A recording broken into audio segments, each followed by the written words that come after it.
जय हिंद साथियों। आइए हम लोग अगले क्लास की तरफ बढ़ते हैं और आज हम लोग मल्टीपल चॉइस क्वेश्चन करने वाले हैं इंग्लिश लिटरेचर में द एज ऑफ चौसर का। तो आइए हम लोग टाइम का वेस्ट नहीं करते हुए सबसे पहले फर्स्ट क्वेश्चन की तरफ बढ़ते हैं। इसमें फर्स्ट क्वेश्चन है, between which sets of a dates did Chaucer live. Chaucer का जो लाइव था, डेट था, वो कब से कब तक रहा था। आपके ऑप्शन दिए हैं 1340 टू 1400, 1345 टू 1400, 1348 टू 1400 और लास्ट ऑप्शन है 1349 टू 1400। तो ये इसमें जो आपका ऑप्शन है, पीछे लेक्चर अगर देखे होंगे तो उसमें 1340 से लेकर के 1400 तक ही है। आइए हम लोग इसको एक्सप्लेनेशन देखते हैं। एक्सप्लेनेशन में बताया गया है, Geoffrey Chaucer was born on 1340 and he was died in 1400। Died ये आपका है 25 अक्टूबर 1400 को लंदन में हुआ है। The outstanding English poet before Shakespeare and the first finder of our language, यानी बात करें तो पहली ऐसी भाषाओं का खोज करना। He the Canterbury Tales ranks as one of the greatest poetic works in English. Works में अगर हम बात करें इंग्लिश के वर्क में, तो बहुत ज़्यादा ग्रेटेस्ट पोइट्रिक में इनका वर्क रहा है। He also contributed importantly in the second half of the 14th century. और ऐसे 14th सेंचुरी भी इनका एक बहुत अच्छा मैनेजमेंट रहा। Public affairs as a courtier diplomat and civil servant in that career. अपने कैरियर में कॉर्टियर डिप्लोमेट और सिविल सर्वेंट के भी काम किए। और इसके जो लास्ट है, जिसमें कि आप देख रहे होंगे लास्ट लाइन में, जिसमें in that career he was trusted and aided by three successive kings. अपने करियर में इनके थ्री ऐसे सक्सेसिव किंग को देखने को मिला है, जिसमें कि फर्स्ट हैं एडवर्ड थर्ड, सेकंड है रिचर्ड सेकंड एंड लास्ट है हेनरी फोर्थ। ये अपने जीवन काल में तीनों को इन्होंने अच्छी से देखा है, यानी एडवर्ड थर्ड को, रिचर्ड सेकंड को एंड हेनरी फोर्थ को। अगले क्वेश्चन, क्वेश्चन नंबर 2 है, Chaucer live during the reigns of. अभी जो एक्सप्लेनेशन हुआ बस उसी से कुछ क्वेश्चन यहाँ पे आपको ट्विस्ट किया है। Edward third and Richard second, second option है Richard second and Henry fourth, third है Edward third and Henry fourth और लास्ट है Edward third and Richard second and Henry fourth है। तो यहाँ पे जस्ट एक्सप्लेनेशन को आप देखे होंगे तो आप समझ गए होंगे कि Chaucer lived during the reigns of, तो इसके जो लास्ट ऑप्शन है वही करेक्ट है। क्वेश्चन नंबर 3 तरफ बढ़ते हैं। Which of the following was the closest contemporary of Chaucer. Chaucer के सबसे क्लोजेस्ट कंटेम्प्रेरी में कौन थे। ऑप्शन दिए गए हैं विक्लिफ, जॉन गावर, विलियम लैंगलैंड और जॉन बार्बर। तो हम लोग इसको एक्सप्लेनेशन डिटेल में देखेंगे कौन कौन से सभी ऑप्शन के बारे में। तो सबसे पहले हम जॉन गावर के बारे में बताते हैं। John Gower was an English poet who lived in the medieval era. ये एक इंग्लिश पोएट है और मिडेवल एरा में इनका ये हुआ है। Records of his life are somewhat scarce न, but he was likely born around 1330। इनका जो जन्म हुआ है लगभग 1330 तक। और सबसे इम्पोर्टेंट इसमें है कि Richards successor king Henry fourth, और किंग हेनरी फोर्थ के समय इन्होंने अपने आप को ये बहुत बड़ा ये किया, उपलब्धि हुई। Little as is known of a Gower's early life because of a shortage of records and from the period.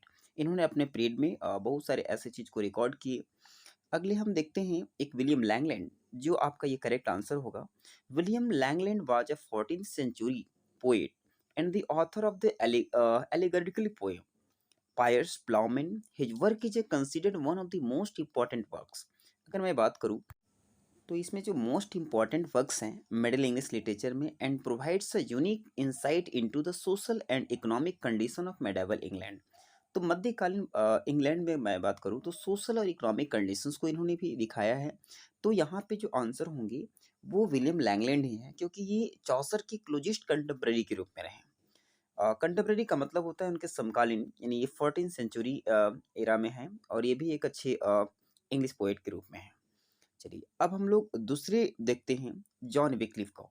John Wycliffe was an Oxford professor who believed that the teaching of the Bible. John Wycliffe जो थे वो एक Bible पढ़ाने की बात करते थे। And we are more important than the earthly clergy and the pope. जिन्होंने बताया है कि अर्थली क्लर्गी एंड पोप के बारे में। Wycliffe translated the Bible into English. Wycliffe ने ही, यानी जॉन विक्लिफ ने ही ट्रांसलेट किया है। इन्होंने जो ट्रांसलेट किया है बाइबल इनटू इंग्लिश, यानी बाइबल से इंग्लिश की तरफ, as he believed that everyone should be able to understand it directly, और सभी लोग के लिए आसानी से समझ में आने लायक, यानी इन्होंने बाइबल को इंग्लिश में कन्वर्ट किया है और सभी लोग उसे आराम से समझ सकते हैं। अगला है इसी में जो ऑप्शन था, फोर्थ ऑप्शन, जॉन बार्बर के बारे में। तो John Barbour was a Scottish poet and the first major named literary figure to write in Scots.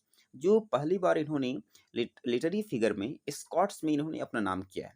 His principal surviving work in the is the historical works, जिन्होंने historical works में भी इन्होंने बात किया है।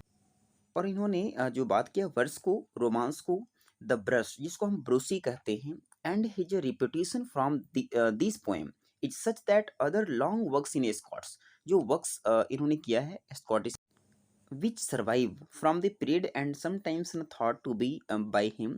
He is known to have written a number of the other works, बहुत सारे ऐसे वर्क्स भी किए फिर लास्ट में, but other titles definitely described to the others. तो इसमें जो डिस्कस किए हैं the sweetest originally genealogy of the sweets and the broods are now lost, और भी बहुत सारे ऐसे इनका वर्क रहा। तो यहाँ पे हम लोग डिस्कस करेंगे कि which of the following was the closest contemporary of Chaucer. Chaucer के क्लोजेस्ट कंटेम्परेरी के रूप में कौन थे? तो आपका ऑप्शन वाला जो होगा William Langland is right answer. Next question number fourth, who called the Chaucer the father of English poetry. किसने कहा था the father of English poetry? तो यहाँ पे जो आपके ऑप्शन होंगे वो ड्राइडन होंगे, जॉन ड्राइडन, यही राइट आंसर होगा। अब मैं थोड़ी सी इसके और भी ऑप्शन है, जैसे फिलिप सिडनी है, स्पेंसर हैं। तो फिलिप सिडनी के बारे में थोड़ा डिस्कस करूंगा। Sir Philip Sidney was born on 30 November 1554 and he was died on 17 October 1586। Was an English poet, ये एक अंग्रेजी कवि हैं, और courtier scholar and the soldier who is remembered as one of the most prominent figures of the Elizabethan age. इन्होंने Elizabethan age में बहुत अच्छे प्रोमिनेंट फिगर्स के रूप में आए। His works include a sonnets, sequence, Astrophel and स्टीला, treatise, the defence of poesy. तो एक सिर्फ सिडनी का जो इम्पोर्टेंट वर्क है द डिफेंस ऑफ पोएजी, ये बहुत इंपॉर्टेंट है। और इसके साथ पास्टोरल रिमॉन्स है, द काउंटलेस ऑफ अ प्रमुख ऑफ आर्केडिया। तो ये सर फिलिप सिडनी के बारे में कुछ इंफॉर्मेशन थी। और भी ऐसे हैं, लेकिन यहाँ पे जो होगा फादर ऑफ इंग्लिश पोइट्री का, वो जॉन ड्राइडन ही आंसर होगा। नेक्स्ट क्वेश्चन नंबर 5 की तरफ बढ़ते हैं। Who described Chaucer at the wheel of English undefiled. किसने कहा था the wheel of English undefiled का? तो यहाँ पे ऑप्शन है ड्राइडन, स्पेंसर, पोप, सिडनी। तो यहाँ पे जो राइट आंसर होगा वो स्पेंसर होगा। तो और भी इसके ऑप्शन हैं, जैसे ड्राइडन है, स्पेंसर है और पोप है। तो सबसे इम्पॉर्टेंट एक जो लाइन में है, मैं बात करता हूँ अलेक्जेंडर पोप के बारे में। अलेक्जेंडर पोप का जो फेमस एक पोएम है the rape of the lock, first publish in 1712, यानी 1712 ईस्वी में इन्होंने पब्लिश किया था। और रिवाइड वर्जन में था जो 1714 की बात करते हैं। एक मोक एपिक्स, अलेक्जेंडर पोप का मोक एपिक्स है, ये भी याद रखना होगा, the rape of the lock. और उसके साथ अगर मैं बात करूँ, अब बेलिंडा है, जो highest society quarrel between Arabella and Fermor को बताता है। और उसमें 18th सेंचुरी के सोसाइटी में थे, उन्हें सारी चीज़ों को कंसिपिशियस कंज्यूम्स करके बताया कि किस प्रकार से हमारी सोसाइटी में ह्यूमन एजेंसी है। अगला जो एक और है, जो स्पेंसर की बात कर रहे थे, तो the EPIC poems the fairy क्यून्स, जिसमें कि हम लोग फ्रंटिस्पिक्स प्रिंटेड बाय विलियम पॉन्सबी है। तो ये भी एक आपका इपिक है। क्वेश्चन नंबर 6 की तरफ बढ़ते हैं। Which Chaucer is born our real poetry, who holds this view. किसने कहा था कि जो चौसर को जो जन्म हुआ है वो हमारे एक रियल पोएट्री के रूप में? तो इसका ऑप्शन है Matthew Arnold, Spencer, Dryden, Edison. तो इनका जो सबसे इंपॉर्टेंट है वो मैथ्यू आर्नोल्ड का है। तो मैथ्यू आर्नोल्ड जो है यहाँ पे उन्होंने बताते हैं कि Chaucer is born our real poetry. Chaucer जो है हमारे रियल पोएट्री के रूप में बताते हैं। हु होल्ड्स दिस व्यू, जिन्होंने अपना व्यू को रखने का काम किया है। तो आज के लिए इतना ही है, और आई होप आप लोगों को थोड़ा वीडियो कुछ लग रहा होगा, सपोर्टेड होगा, जो बीए और एमए में पढ़ रहे होंगे उनके लिए, और ऐसे भी जो नहीं भी हैं तो उनके लिए भी ये थोड़ा हेल्पफुल होगा। Thank you very much.